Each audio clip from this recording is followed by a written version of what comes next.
He freed the lion into the wild. What happened years later shocked everyone. The morning mist clings to the rolling hills of Kenya, painting the landscape in soft grays and golds. Somewhere between the scattered acacia trees and weathered farmhouse, an old man sits on his porch, breathing slowly. His name is Thomas Whitmore, and at 83, his body carries the weight of decades spent under the African sun. His hands, once strong enough to wrestle a calf, now tremble as they rest on his lap.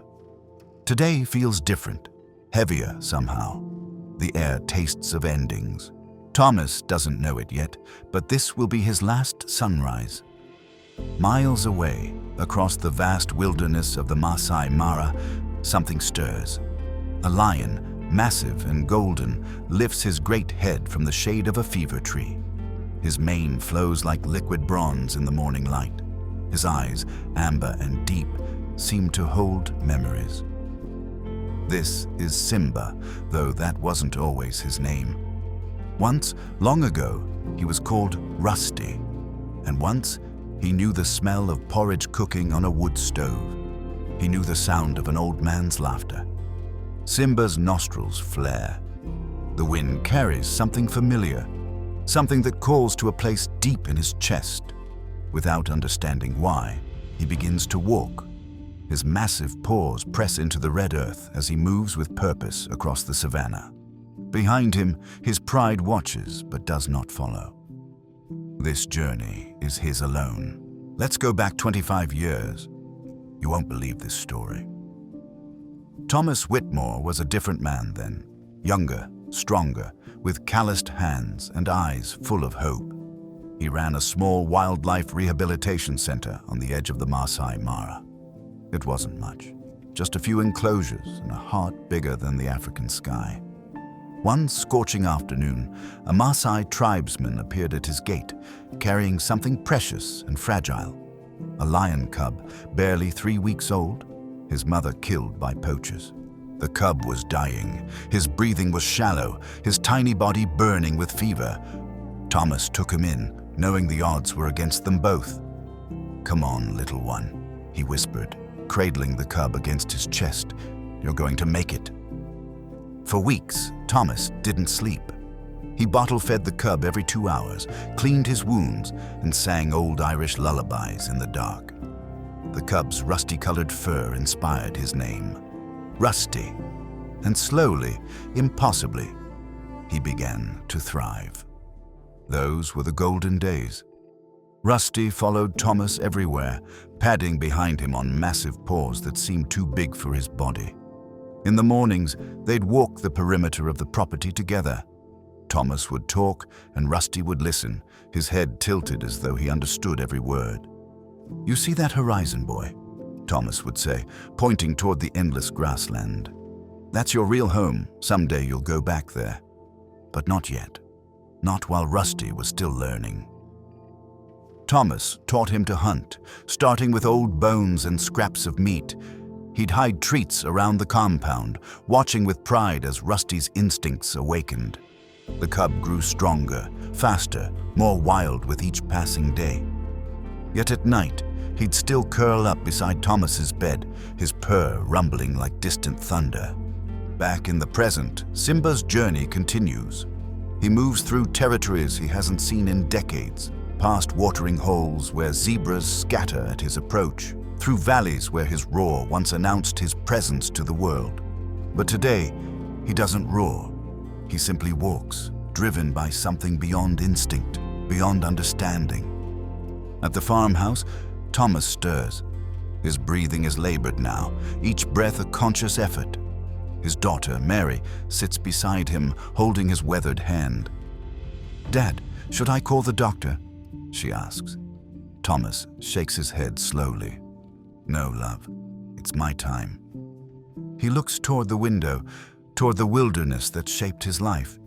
I wonder about Rusty sometimes, whether he remembers. The memories are flooding back now. Thomas remembers the day he knew Rusty was ready. The young lion was 2 years old, powerful and magnificent. He'd stopped playing with the toys Thomas made him, stopped seeking comfort when the storms came. The wild was calling, and Thomas couldn't ignore it anymore. The release was the hardest thing Thomas ever did. He led Rusty to the edge of the property, to the place where the fence met the endless grassland. "This is it, boy," he whispered, his voice breaking. "This is where you belong." Rusty had looked at him with those amber eyes, then at the vast wilderness beyond. For a moment, Thomas thought he might stay. But then, with the grace of his ancestors, Rusty stepped through the gap in the fence. He walked a few steps, then turned back once. Their eyes met across the distance. Then he was gone, swallowed by the golden grass. Thomas never saw him again. Until today.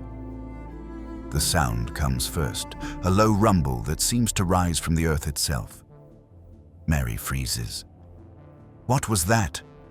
Thomas's eyes widen. He knows that sound, has heard it in his dreams for 23 years.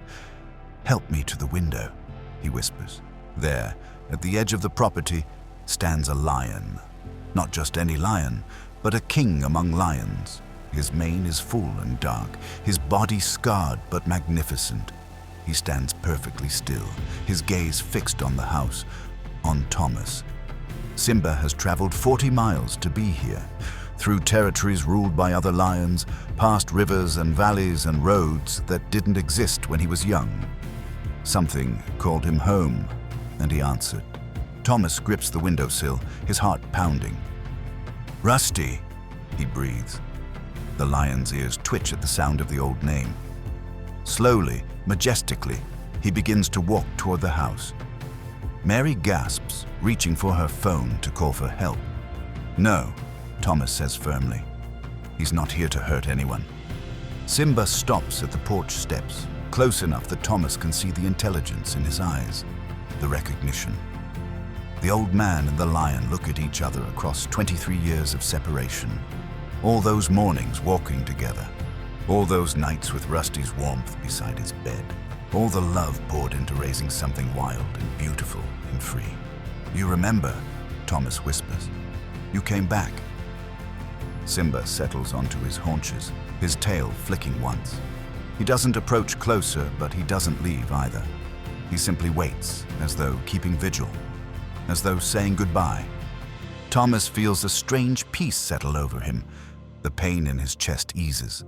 The struggle for breath becomes easier. "Thank you," he says to the lion. "Thank you for coming home." He closes his eyes, and for a moment, he's young again. He's walking the morning patrol with a rusty-colored cub at his side, talking about horizons and belonging and love. When Thomas takes his last breath, the sun is setting behind the acacia trees. Simba feels it somehow, the changing of something fundamental, the passing of the man who saved him, raised him, and set him free. He rises slowly, magnificently. He looks at the house one last time, then lifts his great head and roars.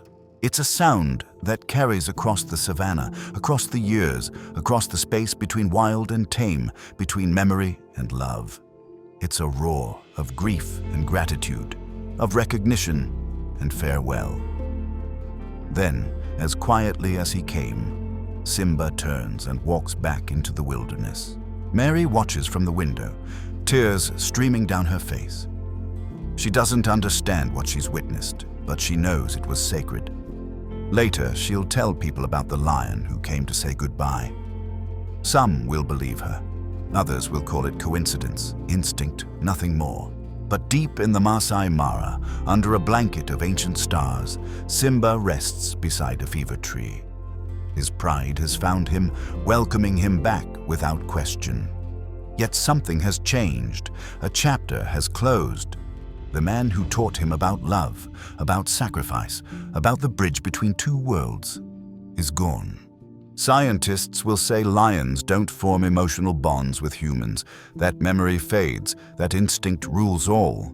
But they weren't there on that porch, in that moment when two souls recognized each other across the vast distance of time and species.